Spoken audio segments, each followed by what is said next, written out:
Wassalatu wassalamu ala rasulillahi wa ala alihi wa sahbihi ajma'in. Amma ba'd.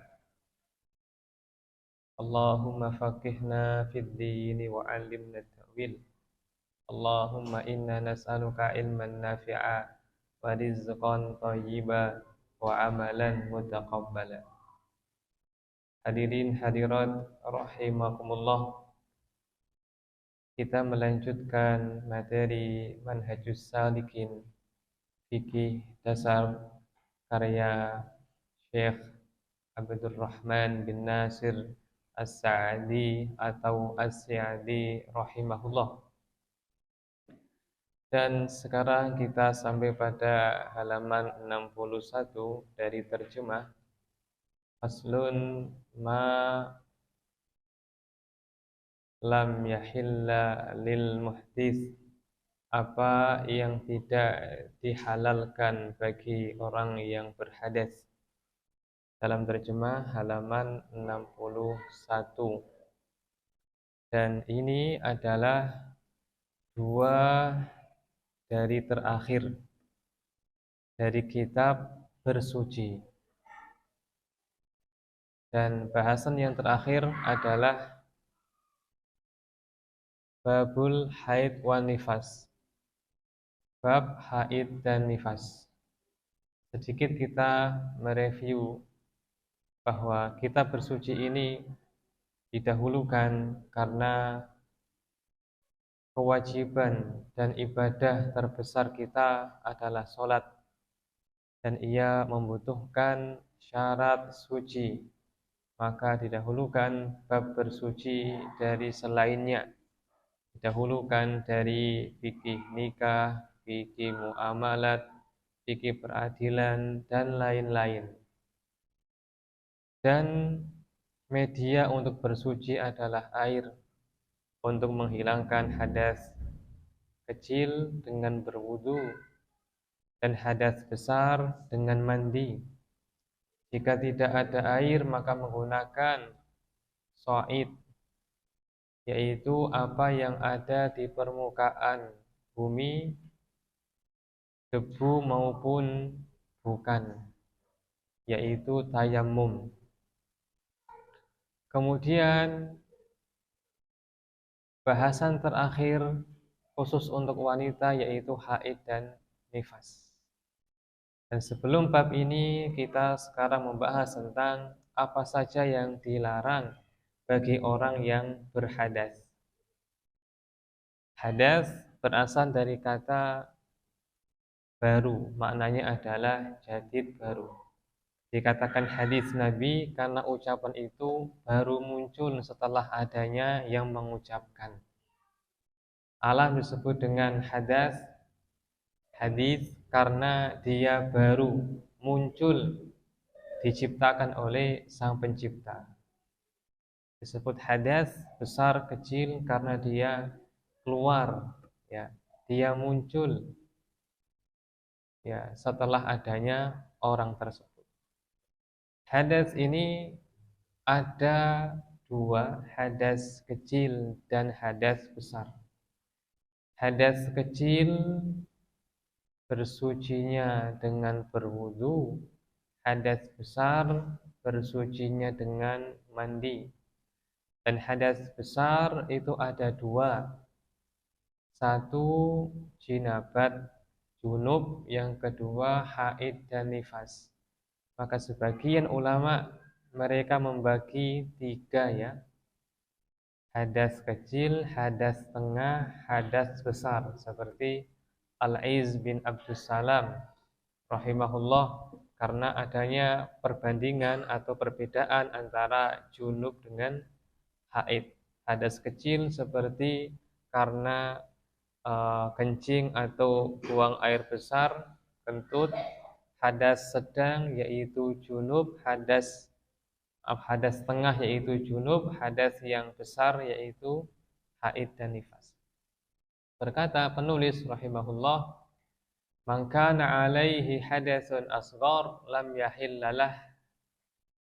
Siapa yang berhadas kecil maka tidak halal. Tidak halal maknanya haram, yakni berdosa jika ia melakukannya.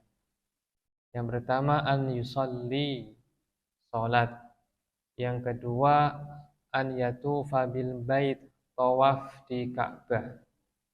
Yang ketiga an yamassal mushaf, menyentuh mushaf.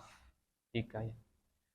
Terus beliau mengatakan wa yazidu man alaihi hadasun akbar, sementara orang yang berhadas besar maka ditambah dua ya, tambah dua. Alla yaqra'a syai'an minal Qur'an, tidak boleh membaca apapun dari Al-Qur'an.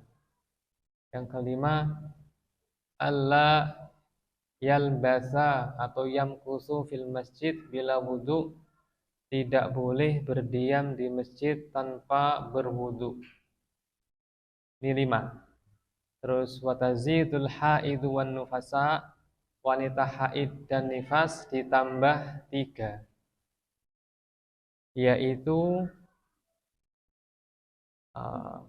alla yasum, alla tasum, tidak boleh berpuasa. La yahillu wat'uha, tidak boleh disenggamai, wala tolakuha, tidak boleh pula dicerai.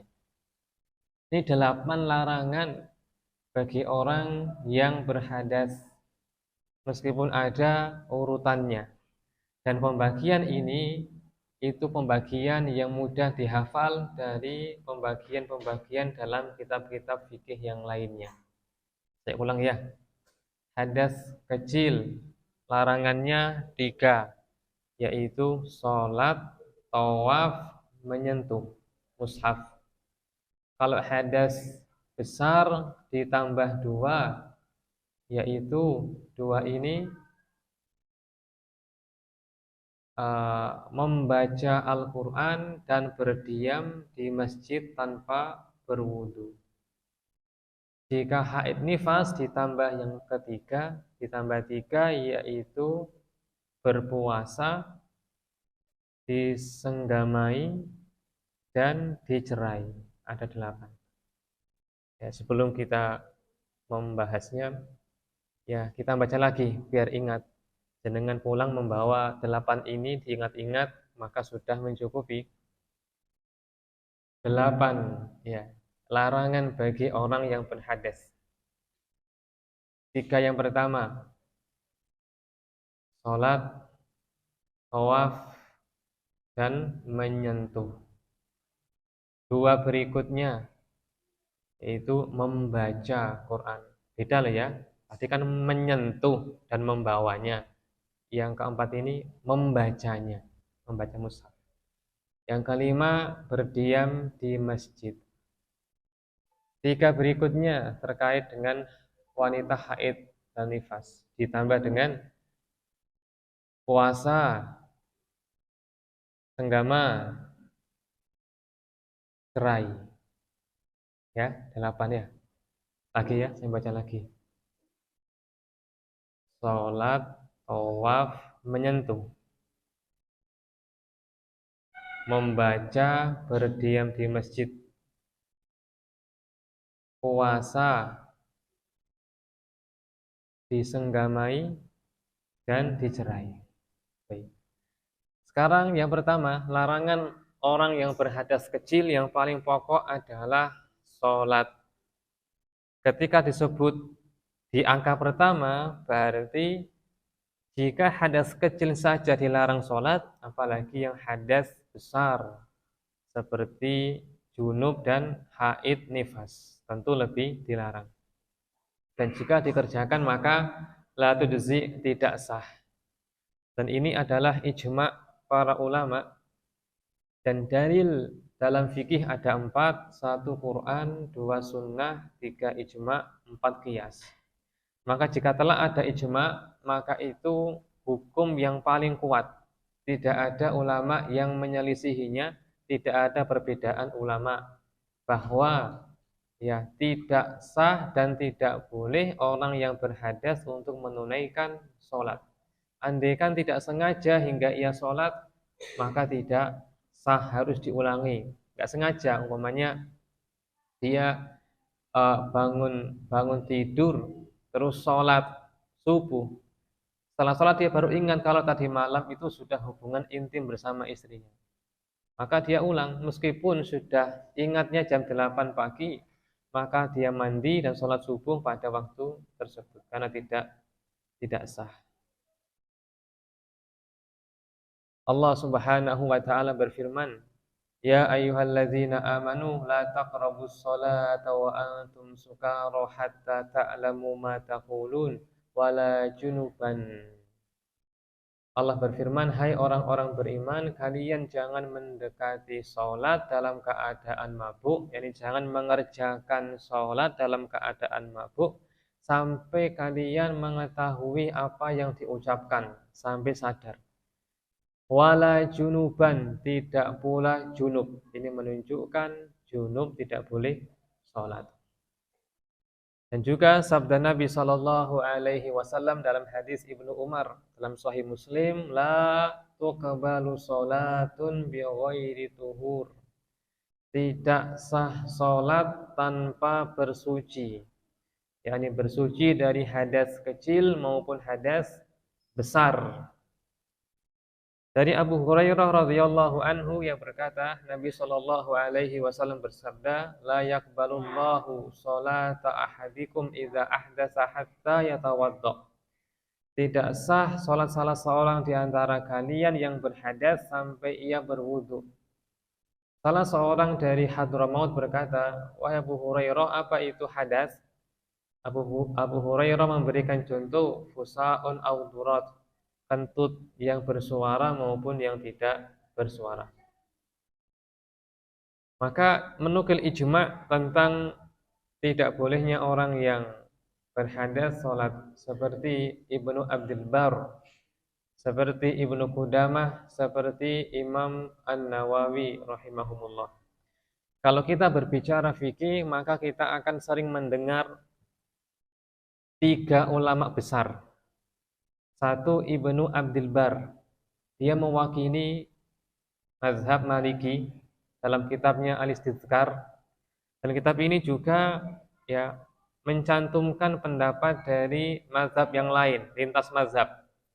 Ibnu Abdul Bar. Yang kedua, An-Nawawi dalam kitabnya Al-Majmu' Syarhul Muhazzab. Dan juga beliau menyebutkan lintas mazhab. Dan An-Nawawi merupakan tokoh utama dalam mazhab Syafi'i bersama Ar-Rafi'i. Cuma kalau berselisih 2 orang ini, maka didahulukan pendapatnya An-Nawawi.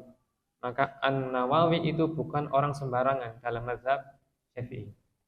Yang ketiga, Ibnu Qudamah Al-Maqdisi yang punya kitab akidah Lum'atul I'tiqad yang sering kita kaji. Ya kan? Ini punya kitab namanya Al-Mughni yang juga menyebutkan ijma' dan juga pendapat lintas mazhab selain dari mazhab Hambali mazhabnya. Lalu kita akan menambah lagi dengan selain dari mazhab 4 ini, yaitu mazhab Zahiri yang diwakili oleh Ibnu Hazm, Abu Muhammad Al-Zahiri. Maka 4 ya. Maka 4. Bagaimana dengan Abu Hanifah? Abu Hanifah sudah terwakili dengan 3 ini. Sudah terwakili dengan 3 ini. Kalau yang ditambah maka Hasyiah Ibnu Abidin dalam mazhab Hanafi. Kemudian untuk masa muasyirin ini, muasyirin kontemporer ini, kita juga sering akan mendengar orang-orang menukil dari kitabnya Asy-Syaukani Nailul Autar dan juga As-Sun'ani penyusun Subulus Salam. Dan mereka semua menukil ijma'. Dan kalau mereka menukil ijma', mereka itu muaranya ke siapa? Ibnul Munzir. Beliau ulama yang masuk kategori salaf yang mengumpulkan ijma' para ulama. Dan telah sepakat bahwasanya orang yang sholat tidak boleh, orang yang berhadas tidak boleh mengerjakan sholat. Berikutnya, alla yatufa bil bait, tidak boleh tawaf di Ka'bah. Yakni bagi orang yang haji, umroh maupun sekedar tawaf di sana, maka disyaratkan bersuci. Ini yang dipilih oleh penyusun kitab. Kalau kita perhatikan dari 8 itu, yang ijma yang disepakati hanya dua, yaitu sholat dan puasa. Maaf ya, sholat, puasa, senggama, dan dicerai. Ini disepakati sebagai sesuatu yang dilarang. Lainnya khilaf pendapat.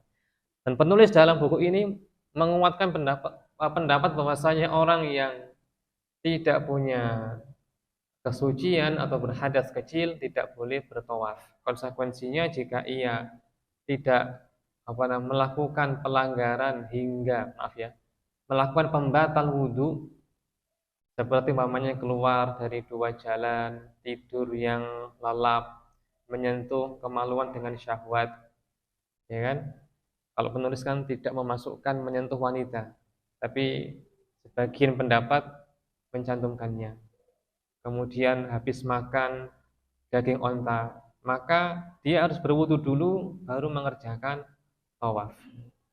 Sampai seandainya di sana itu tempatnya ramai hingga terkadang menyentuh wanita, maka menurut pendapat yang dipilih penulis kan berpandangan bahwasanya menyentuh wanita ini bukan pembatal wudhu, sehingga tidak mempengaruhi keabsahan atau batalnya wudhunya.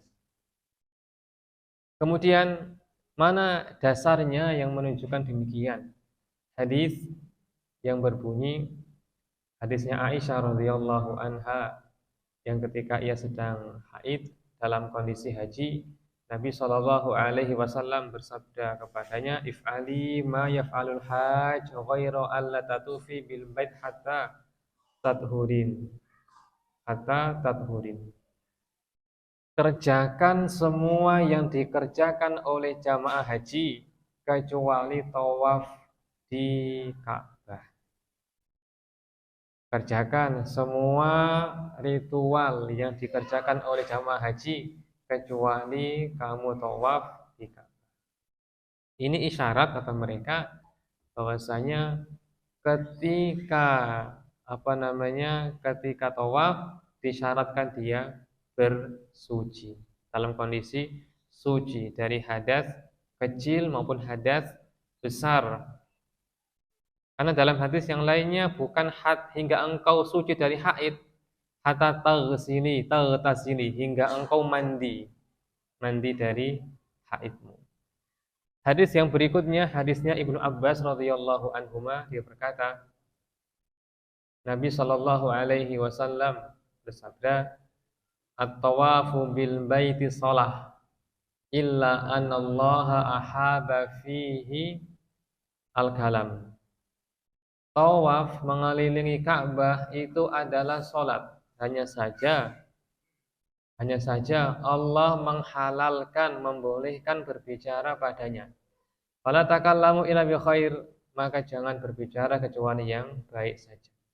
Yakni Nabi Shallallahu alaihi wasallam menyamakan antara tawaf dengan sholat. Kata mereka, sebagaimana sholat mengharuskan suci dari hadas kecil, begitu pula dengan tawaf. Baik, cukup ya. Pertanyaan, apakah ini ijma'? Tidak. Ketika tidak ada ijma', maka ada ulama yang menyelisihinya.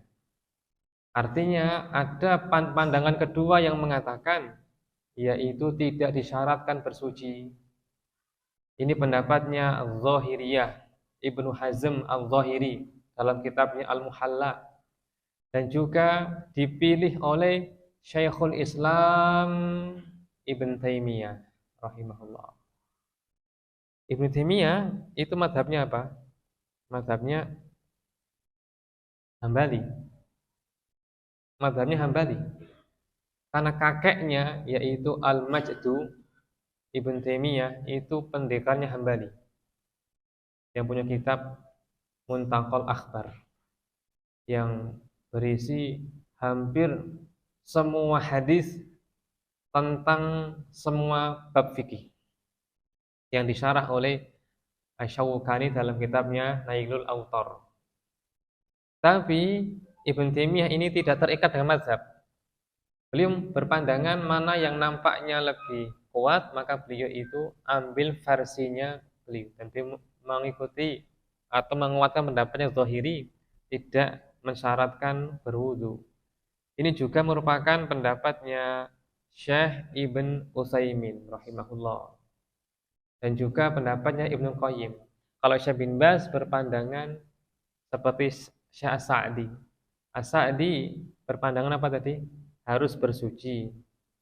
Kemudian ya, muridnya Ibnu Utsaimin berpandangan tidak harus bersuci, tapi dianjurkan bersuci. Antara murid dan guru terkadang tidak mengharuskan mereka harus mengikuti pendapat gurunya. Mana yang terpandang dalam mereka yang lebih kuat, maka itu yang ia ambil.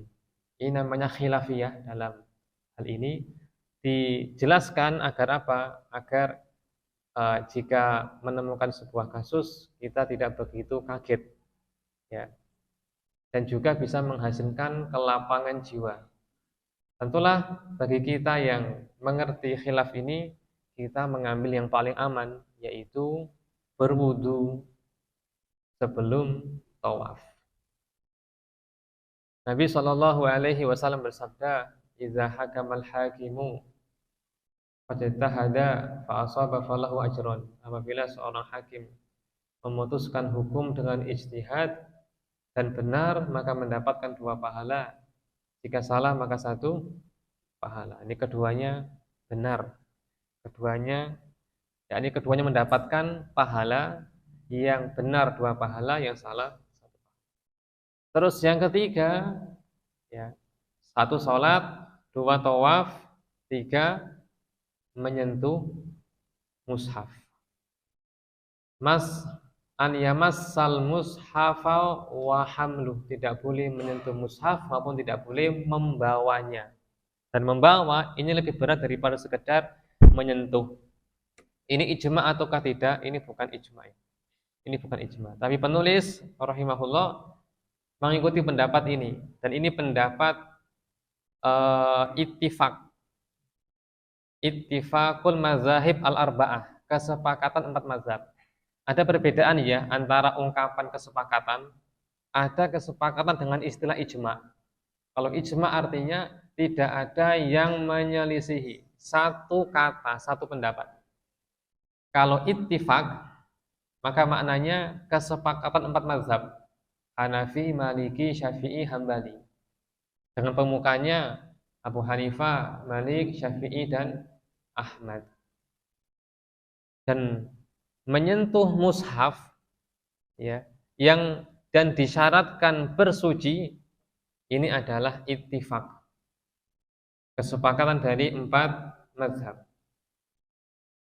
Bahkan Ibnu Abdil Bar dan Asy-Syaukani menukil ijma' dalam 2 kitabnya, yakni Al-Istizkar dan Nailul Autar, dan berkata, ya, menyebutkan nama-nama orang yang berpandangan demikian harus dalam kondisi suci ketika menyentuh mushaf. Ya, dia mengatakan Abu Hanifah, Malik, Syafi'i, Ahmad, kemudian Sufyan Ats-Tsauri, kemudian Ishaq bin Rahawai,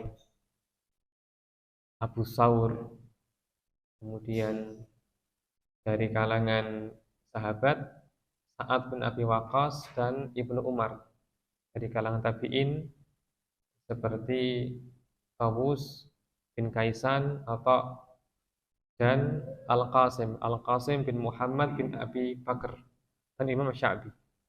Ini nama-nama fuqaha semua ini. Nama-nama fuqaha ada yang dari kalangan tabi'in, tabi'ut tabi'in, maupun yang meramunya seperti ya tadi disebutkan Ibnu Hazm, Ibnu Qudamah, Ibnu Abdul Bar, An-Nawawi, ini semua peramunya atau pengumpulnya. Di antara dalilnya apa? Firman Allah Ta'ala, innahu laqur'anun karim fi kitabim maknun la yamassuhu illal mutahhar. Allah Subhanahu wa taala berfirman,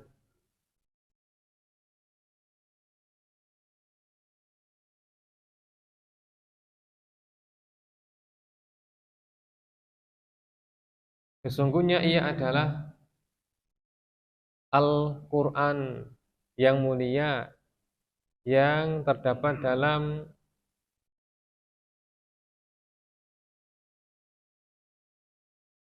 Innahu laqur'anun karim fi kitabim maknun, di dalam kitab yang tersimpan, yaitu Lauhul Mahfuz. La yamassuhu illal mutahharun. Tidak ada yang menyentuhnya kecuali ya, kecuali orang-orang yang suci. Terjemahan orang-orang ini terjemahan yang pendekatan ya, karena dalam makna al-mutahhar di sini tidak mengharuskan dia dari manusia. Di terjemahan orang-orang dalam bahasa Arab itu tidak mesti dia manusia, terkadang bisa malaikat, bisa jin. Hadis ini dijadikan dalil oleh mereka tentang tidak bolehnya menyentuh mushaf. Ya. Andaikan diterjemahkan dengan malaikat, ya, sebagaimana kata mereka, sebagaimana Al-Quran yang di Lauhul Mahfuz tidak disentuh kecuali oleh malaikat yang suci, begitu pula dengan Al-Quran yang di bumi juga tidak boleh disentuh kecuali oleh orang yang suci. Dan juga ada hadis yang diperselisihkan dan mereka mengatakan sahih bagi yang berpandangan ini. Hadis dari Amr bin Hazm radhiyallahu an, la yamassal Qur'ana illa tahir. Tidak boleh menyentuh mushaf Al-Quran kecuali orang yang suci. Baik.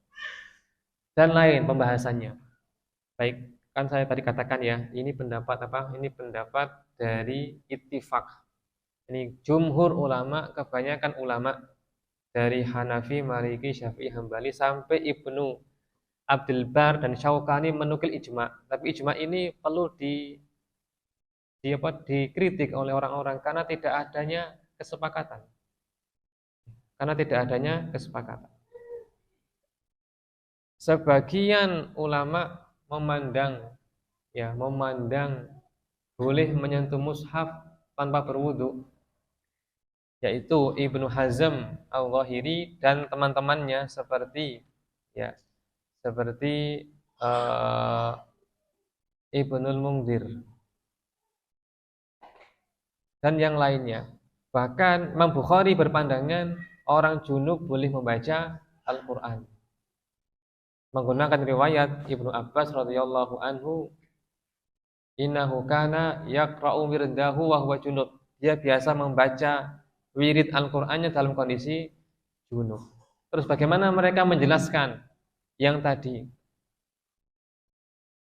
Mereka mengatakan bahwa dalil tadi masih bersifat umum. Sementara ada pula yang mengisyaratkan diperbolehkannya membaca ketika menyentuh ketika hadas.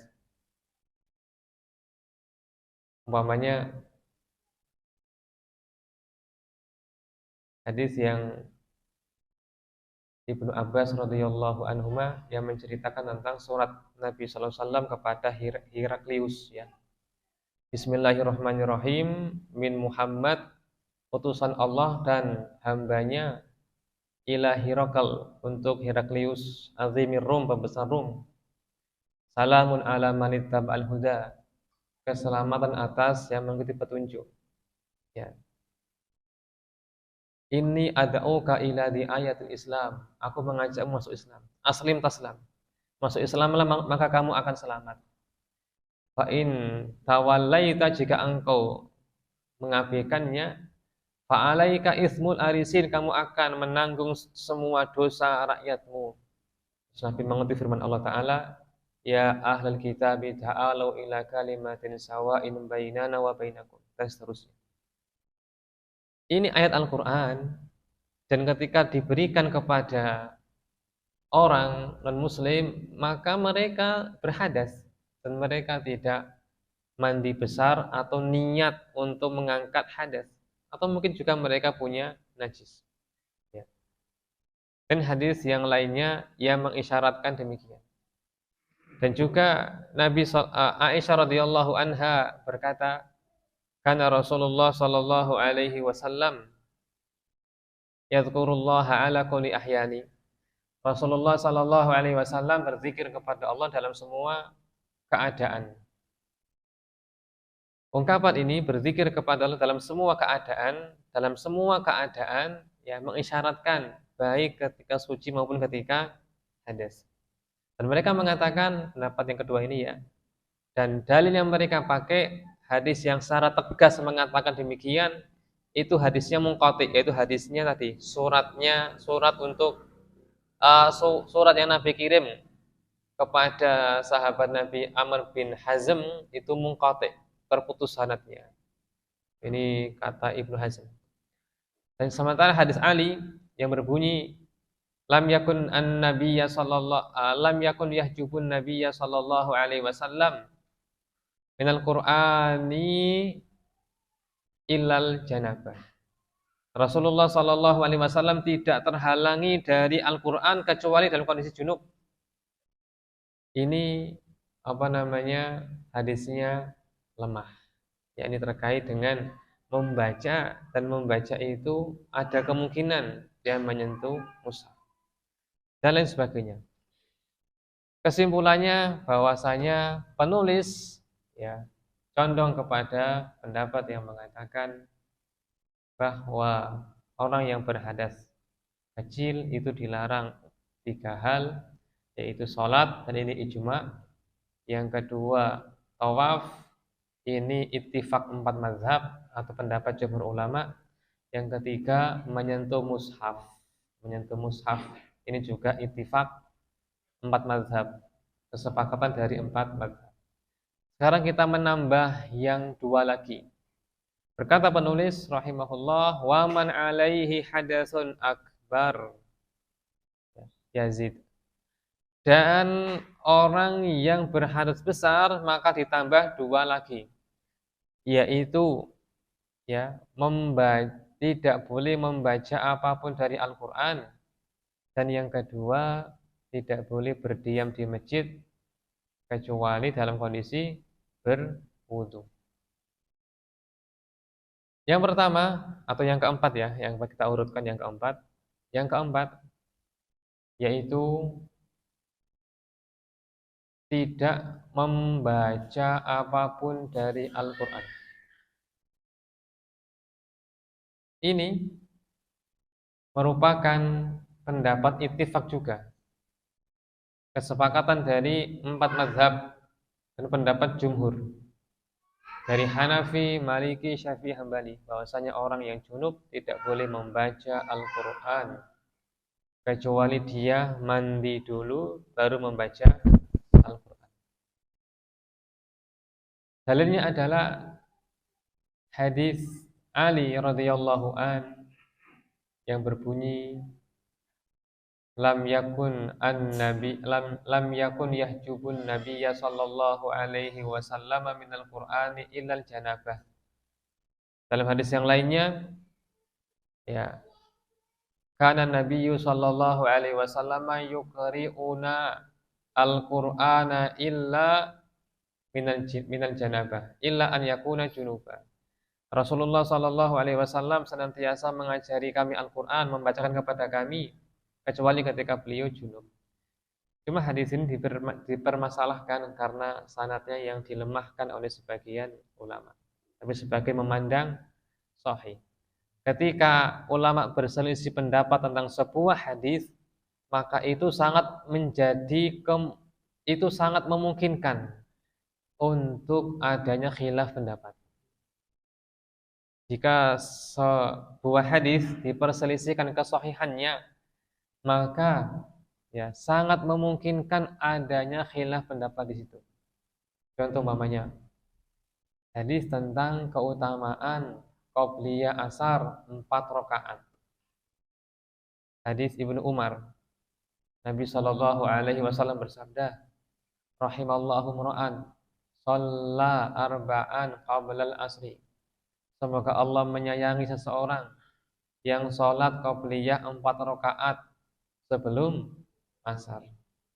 Hadis ini dinyatakan sabit oleh Asy-Syafi'i, maka dalam mazhab Syafi'i ya, termasuk sunnah rawatib adalah 4 rakaat sebelum asar. Tapi dalam mazhab Hambali mereka mengatakan hadisnya tidak sabit, sehingga mereka tidak memasukkannya ke dalam rawatib. Dan ini juga merupakan pendapatnya Ibnu Taimiyah rahimahullah, bahwa tidak sahih hadis tentang keutamaan 4 rakaat sebelum asar. Tapi apakah dilarang sholat sunnah qabliyah asar? Tidak dilarang. Tapi keutamaan ini yang diingkari. Karena hadisnya tidak sabit. Menurut sabit itu ungkapan untuk sahih atau hasan. Nabi Shallallahu Alaihi Wasallam bersabda, "Bainal azanaini sholah, au rokatan." Antara dua azan, yakni iqamat dan azan, itu ada sholat sunnah. Maka ini menjadi dalil umum tentang bolehnya sholat sunnah di antara azan dan iqamat. Tapi untuk yang menggunakan hadis yang tadi, maka Ibnu Taimiyah memandang tidak sabit. Yaitu ya, ketika ada hadis yang diperselisihkan, maka menjadikan mereka berselisih pendapat. Kembali kepada hadas besar atau orang junub, dilarang membaca Al-Quran. Ini pendapatnya penulis dan juga merupakan ittifaq, kesepakatan dari 4 mazhab, Hanafi, Maliki, Syafi'i, dan Hambali. Tapi bukan ijma'. Makanya ada yang berpandangan yang lain, yakni orang junub boleh baca Quran. Siapa kira-kira? Ini pendapatnya Ibnu Abbas radhiyallahu anhu. Orang junub boleh baca Quran. Sanadnya sahih. Sanadnya sahih. Dan Imam Bukhari condong kepada pandangan ini. Beliau menukil ucapan Ibnu Abbas, wa kana Ibnu Abbas yaqra wa huwa junub. Ibnu Abbas membaca Quran dalam keadaan junub. Dengan hadis mu'allaq ya, tanpa sanad. Lalu datang Imam Ibnul Munzir rahimahullah dalam kitabnya, beliau membawakan sanadnya dan derajatnya sahih. Ya, An Ibnu Abbas annahu kana yaqra wirdahu minal Qur'an wa huwa junub. Dia biasa membaca wiridnya dari Al-Qur'an dalam kondisi junub. Dan ini juga pendapat Ikrimah, muridnya Ibnu Abbas, Sa'id bin Musayyib, ya, Imam At-Tabari, penyusun kitab tafsir At-Tabari, dan dikuatkan oleh Imam Asy-Syaukani rahimahullah dalam kitabnya Nailul Awtar. Sehingga di sini cukup banyak ya yang berpandangan yang kedua. Di samping itu penyusun buku kontemporer, yaitu kitab Mawsu'atu Ahkamit Thaharah, ensiklopedi hukum bersuci sebanyak 10 jilid karya Syekh Tibyan Ad-Dibyan, beliau juga menguatkan pendapat yang kedua. Kesimpulannya bahwasanya penulis ya mengatakan orang yang berhadas besar tidak boleh membaca apapun dari Al-Quran. Baik, kita mendengarkan azan.